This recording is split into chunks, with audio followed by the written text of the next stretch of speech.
Hi, I'm Ezra. I'm from Singapore. I'm here at Mariba, the MEF Flight Training Center. I'm doing my pilot course and my training here.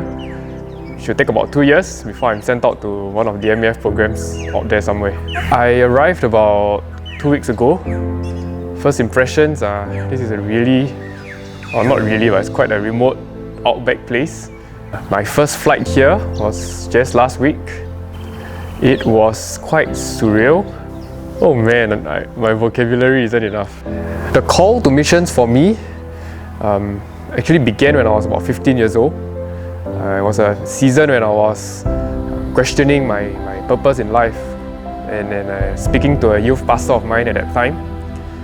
He responded using the parable of talents, and he implored me to go and figure out what my talents were, talents being things that came naturally to me. He identified for me the first one would be in media or just technical stuff. I asked God, how many talents do I have to deal with? How many bags do I have to deal with? I felt God say 3, so I had to go and find out what's the other 2. I thought about other things that I felt natural at, and the second thing would be music. So that's the second M, media, music. And that's where I started to question what would the third bag of talent be that I need to deal with, and that's where I felt God say missions. Partly maybe because it starts with M as well. But at that time I struggled because I also really felt very passionate about airplanes. I wanted to pursue a career as a pilot or in aviation. And it felt at odds because of the limited information I had about what missions really meant. I felt like if I want to go and do missions, I have to give up my dream of being a pilot because there just won't be the time or the space for it. And about 7 years later, one random day, I felt God prompt. Choose now. Do you want to be your pilot or you want to be my missionary?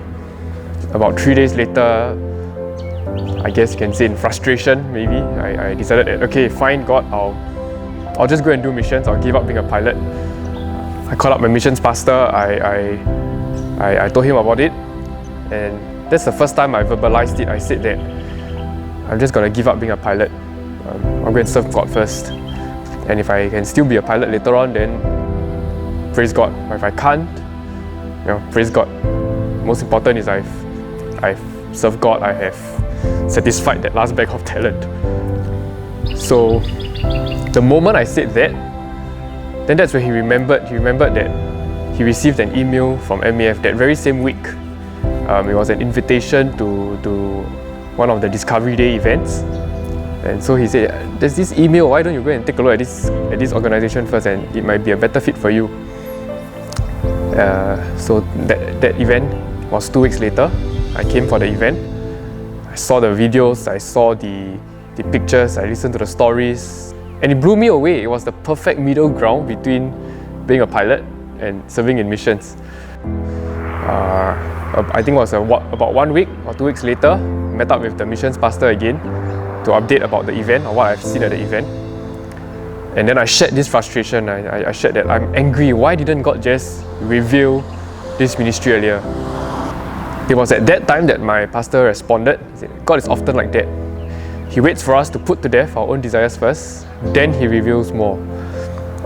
And that struck me, the words, particularly the words put to death, because at that same season I was also dealing with the words from one of Dietrich Bonhoeffer's writing.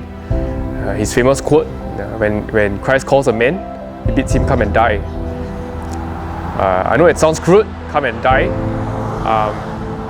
but it's actually an echo of Christ's words Himself, right? That when you want to follow Him, you have to carry your cross daily and follow Him.